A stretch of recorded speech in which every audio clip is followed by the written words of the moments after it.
పండ్ల తోటల సాగులో మామిడి, అరటి తరువాతి స్థానం ఆక్రమించింది చీనీ నిమ్మ. విటమిన్ సి పుష్కలంగా ఉండి నిరోధక శక్తిని పెంచే పండ్లుగా నిమ్మ, బత్తాయికి మంచి ఆదరణ ఉంది. తోటలన్నీ ప్రస్తుతం పూత, పిందె దశల్లో ఉన్నాయి.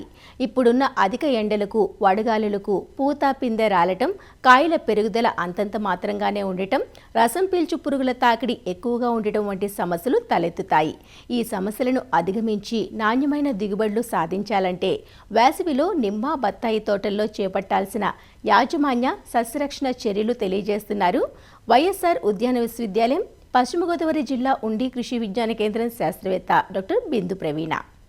నిమ్మ పంట రైతులకు సంవత్సరం పొడవునా కూడా ఆదాయాన్ని ఇచ్చే సిట్రస్ జాతి పంట. రైతులు బత్తాయి మరియు నిమ్మ పూతలో మరియు కాయ దశల్లో అవలంబించాల్సిన యాజమాన్య పద్ధతులు మీద అవగాహన లేకపోవడం వల్ల వివిధ రకాల చీడపీడలు, పోషక లోపాల యాజమాన్యం అవగాహన లేకపోవడం వల్ల పూత మరియు పిందె ఎదిగే దశల్లో కూడా చీడపీడలు, పోషక లోపాల వల్ల ధరలు లేకపోవడంతో రైతులకు అధిక నష్టం వాటిల్లుతుంది. అందువల్ల రైతులు సమగ్ర యాజమాన్య పద్ధతులను సరైన సమయంలో పాటిస్తే నష్టం వాటిల్లకుండా మనం కాపాడుకోవచ్చు. పూత మరియు పిందెలు ఏర్పడడం నిమ్మ పంట నాటిన 3 సంవత్సరాల నుంచి మొదలవుతుంది. ముఖ్యంగా 3 సంవత్సరాల వయసున్న నిమ్మ చెట్టు ప్రతి ఒక్కింటికి 30 కిలోల పశువుల ఎరువులు, 3 కిలోల వేపపిండి, 600 గ్రాములు యూరియా, 500 గ్రాముల మ్యూరేట్ ఆఫ్ పొటాషు మరియు 1.5 కిలోల సింగిల్ సూపర్ ఫాస్ఫేట్ను డిసెంబర్, జనవరి నెలల్లో మనం వేసుకోవాలి. 4 సంవత్సరాల పైబడిన చెట్లకి ఏంటంటే మనము 40 కిలోల పశువుల ఎరువులు, 800 గ్రాముల యూరియా, 750 గ్రాముల మ్యూరేట్ ఆఫ్ పొటాషు, 2 కిలోల సింగిల్ సూపర్ ఫాస్ఫేట్ను కలిపి చెట్లు పొదల్లో మనం వేసుకోవాలి.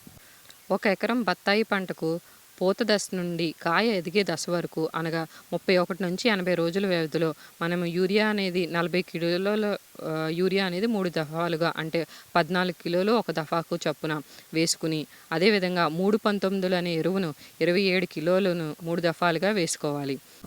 బత్తాయి కాయ పెరిగే దశల్లోనూ, కాయ పక్వ దశల్లోనూ మనం వైట్ పొటాష్ అనే ఎరువును అంటే 0060 ఎరువును చెట్టుకి 88 గ్రాములు అంటే దాదాపుగా ఎకరానికి 10 కిలోలు 4 సార్లు చొప్పున కాయ పెరిగే దశల్లోనూ, 4 సార్లు కాయ పక్వ దశల్లోనూ ఇవ్వాలి. పూత సరిగ్గా ఏర్పడాలన్నా, పిందె సైజు బాగా పెరగాలన్నా, సూక్ష్మ పోషకాల లోపాలు కూడా రాకుండా చూసుకోవాలన్నా మనం సూక్ష్మ పోషకాల మిశ్రమాన్ని చెట్లకు మనం పిచికారీ చేసుకోవాలి.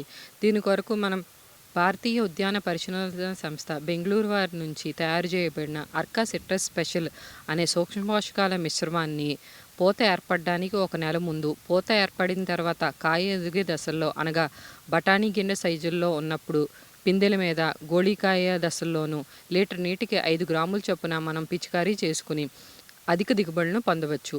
అదేవిధంగా పోషక లోపాలని నివారించుకోవచ్చు. వాతావరణంలో హఠాత్తుగా వచ్చే పరిణామాలు, అదేవిధంగా రైతులు నీటి తడులను సరిగ్గా ఇవ్వకపోవడం వల్ల పూత మరియు పిందె అనేది రావడం జరుగుతుంది. అందువల్ల నీటి తడులను క్రమం తప్పకుండా వాతావరణ పరిస్థితులను అలాగే నేల స్వభావాన్ని బట్టి కూడా మనం తడులు అనేవి అందించాలి. అలాగే చెట్లకు పూత సమయంలో ఒకసారి, పిందెలు గోళీకార సైజుల్లో ఉన్నప్పుడు ఒకసారి 1 మిల్లీలీటర్ ప్లానోఫిక్స్ను 4.5 లీటర్ల నీటికి కలిపి మనం పిచికారీ చేసుకోవాలి. పూత, పిందె ఎదిగే దశల్లో మనం చీడపీడలను చూసుకున్నట్లయితే ముఖ్యంగా వచ్చే నల్లి పురుగులు ఏంటంటే కాయ అంతటా మంగు ఏర్పడడానికి నల్లి పురుగులు అనేవి ప్రధాన కారణము. కాయలపైన ఉన్న రసాన్ని పీల్చడం వల్ల చిన్న చిన్న తెల్లని మచ్చలు అనేవి ఏర్పడతాయి. కాయలు చిన్నవిగాను, తోలు గట్టిగాను, పెలుసుగాను ఉండి మార్కెట్లో అనేది ధర అనేది తక్కువగా ఉంటుంది. ఈ నిమ్మకాయలు గోళీ సైజులో ఉన్నప్పుడు నీటిలో కరిగే గ్రంథకాన్ని 3 గ్రాములు లీటర్ నీటికి చొప్పున లేదా ప్రొపాగేట్ 1 మిల్లీలీటర్ లీటర్ నీటికి కలుపుకుని చొప్పున లేదా స్పైరోమైసిన్ 0.8 లీటర్లు లీటర్ నీటికి చొప్పున కలుపుకొని మనం పిచికారీ చేసుకోవాలి. రెండోసారి 20 రోజుల తర్వాత ఈ రసాయన మందులను మార్చి మనం పిచికారీ చేసుకోవాలి. ఈ రసం పీల్చే పురుగుల్లో అతి ముఖ్యమైనది తామర పురుగు. ఈ తామర పురుగులు ఏంటంటే కాయల మీద రసం పీల్చి తెల్లటి మచ్చల లక్షణాలని మనం గమనిస్తాం. దీన్ని వాడుక భాషలో ఏంటంటే పురుగు నాకుడుగా కూడా పిలుస్తూ ఉంటారు. దీని నివారణకు కాయలు బఠానీ గింజ సైజులో ఉన్నప్పుడు ఒకసారి, గోళీ దశలో ఉన్నప్పుడు ఒకసారి ఫిప్రోనిల్ 2 మిల్లీలీటర్లు లేదా స్పైనోసైడ్ అనే మందును 0.4 మిల్లీలీటర్లు లీటర్ నీటికి చొప్పున మనం 15 రోజుల వ్యవధిలో ఒకసారి పిచికారీ చేసుకుంటూ ఉండాలి. ఈ పిచికారీ చేసుకునేటప్పుడు మనం ఏంటంటే గమ్ము అంటే శాండోవిట్ కానీ లేదా టీపాల్ కానీ ధనువిట్ కానీ లీటర్ నీటికి 0.5 మిల్లీ లీటర్లు కలుపుకొని మనం పిచికారీ చేసుకోవాలి. ఈ తామర పురుగు నివారణకు ఏంటంటే మనము పొలంలో అక్కడక్కడ కూడా నీలం రంగు జిగురు అట్టలను పెట్టుకోవడం వల్ల మనం ఆ తామర పురుగు ఉధృతిని తెలుసుకోవడమే కాకుండా సరైన సమయంలో కూడా మనం పురుగు మందులు పిచికారీ చేసి తామర పురుగు ఉధృతిని మనం తగ్గించవచ్చు.